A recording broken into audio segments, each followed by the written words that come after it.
Bismillahirrahmanirrahim. Assalamualaikum warahmatullahi wabarakatuh.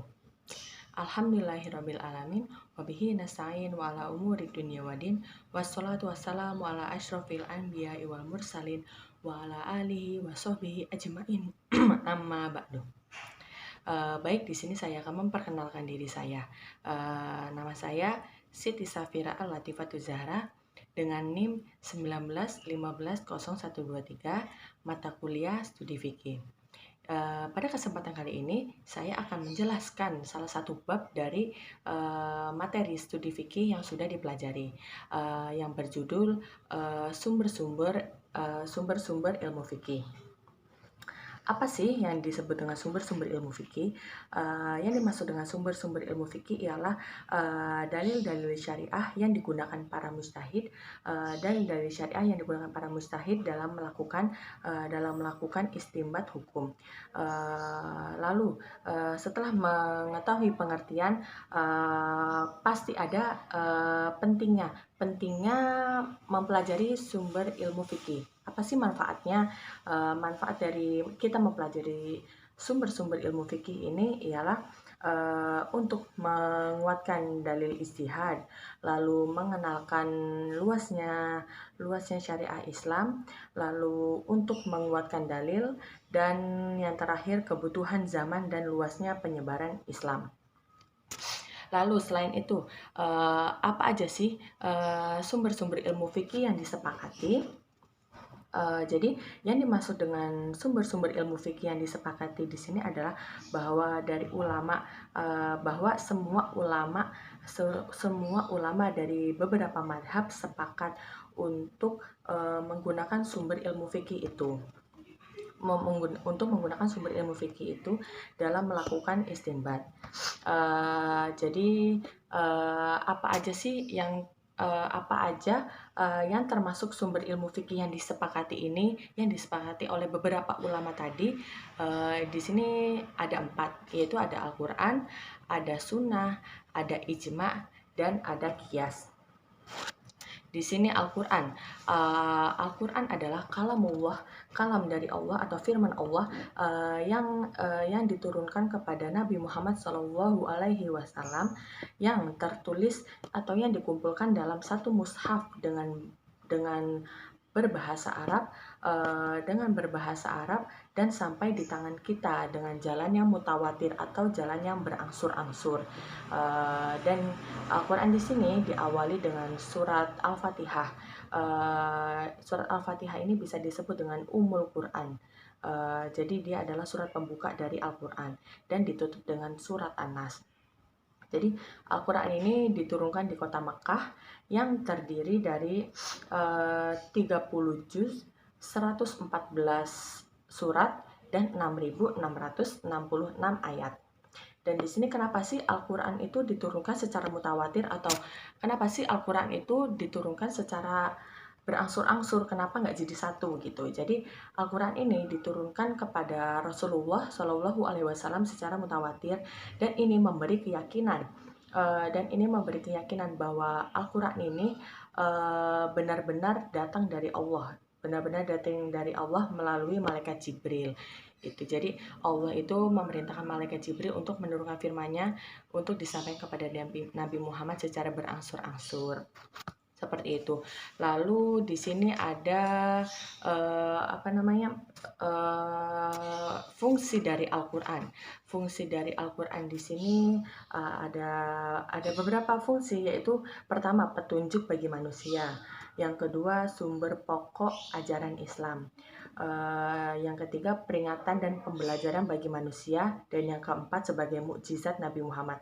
Jadi di sini ada sumber pokok ajaran Islam. Jadi dari semua hukum-hukum Islam pasti sudah tertulis di Al-Quran, dan peringatan dan pembelajaran bagi manusia. Jadi di Al-Quran di sini sudah tertulis semua peringatan wajibnya sholat, wajibnya puasa, larangan untuk zina, larangan untuk mencuri, semuanya sudah tertulis di dalam Al-Quran. Begitu. Lalu yang kedua ada sunnah. Sunnah di sini sunnah di sini dan istilah ulama adalah apa-apa yang diriwayatkan oleh Nabi Muhammad SAW, baik dalam bentuk ucapan, perbuatan, atau pengakuan Nabi. Jadi bahasa singkatnya, sunnah itu jika kita melakukan maka kita mendapatkan pahala. Tapi jika kita tidak melakukan, kita tidak akan mendapatkan dosa. Contohnya seperti puasa sunnah. Puasa sunnah Senin Kamis, puasa sunnah Daud. Jika kita melakukan puasa sunnah itu, kita akan mendapatkan pahala. Tapi jika kita tidak melakukan sunnah itu sendiri, jika kita tidak melakukan puasa sunnah Senin Kamis, puasa sunnah Daud, puasa Daud itu kita tidak akan mendapatkan dosa. Seperti itu. Lalu di sini sunnah itu dibagi menjadi 3, yaitu sunnah qauliyah, sunnah fi'liyah, dan sunnah takririyah. Sunnah qauliyah ini ialah ucapan Nabi Muhammad SAW yang didengar oleh sahabat-sahabat beliau, sahabat-sahabat Rasul, dan disampaikan kepada orang lain.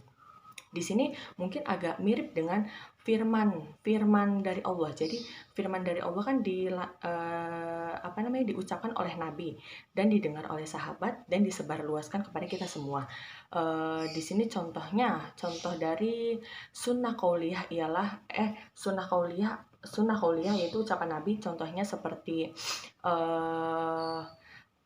sunnah qauliyah itu seperti cara Nabi sholat, cara Nabi melakukan pekerjaan seperti cara adab makan dan minum, seperti itu.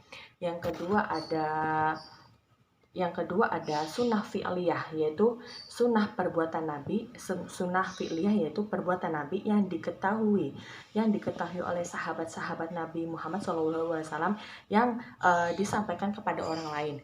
Maaf, tadi qauliyah itu seperti zikir, cara ucapan Nabi, seperti itu, sabda Nabi. Dan di sini sunnah fi'liyah itu perbuatan Nabi yang dilihat, yang diketahui oleh sahabat-sahabat Nabi dan disampaikan kepada orang lain. Itu seperti contoh cara Nabi berpakaian, cara Nabi makan, cara Nabi minum, cara Nabi berjalan, cara Nabi berinteraksi kepada orang-orang. Itu fi'liyah, apa yang dilakukan Nabi.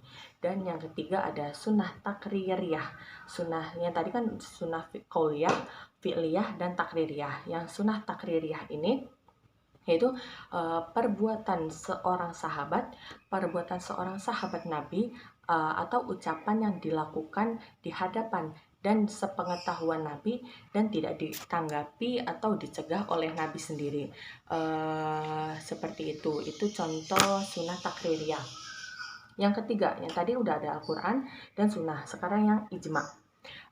Ijma di sini ialah ijma itu dibagi menjadi dua pengertian, yaitu ada kesepakatan dan ada cita-cita. Di sini ijma menurut syara adalah kesepakatan seluruh mujtahid yang setelah masa wafat Rasulullah Shallallahu Alaihi Wasallam tentang hukum syara' yang diawali, seperti itu. Di sini ijma ini dasar hukum ijma di sini sama Al-Quran, hadis, dan akal pikiran. Dan kemungkinan terjadinya ijma itu di sini ada 3, yaitu yang pertama periode Rasulullah Shallallahu Alaihi Wasallam, yang kedua periode Khalifah Abu Bakar dan Khalifah Umar, dan yang ketiga adalah periode sesudahnya.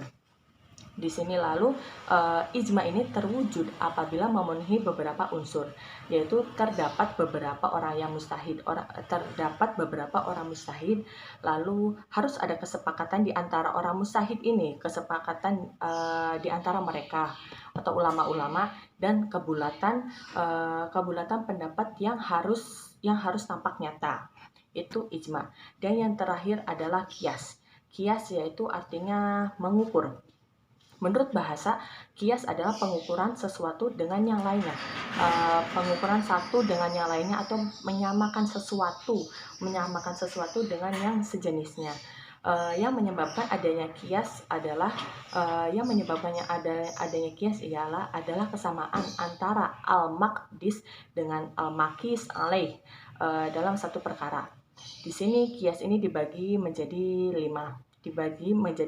macam, yaitu ada kias aula, kias musawi, kias al-adwani, kias dilala, dan kias syibhi.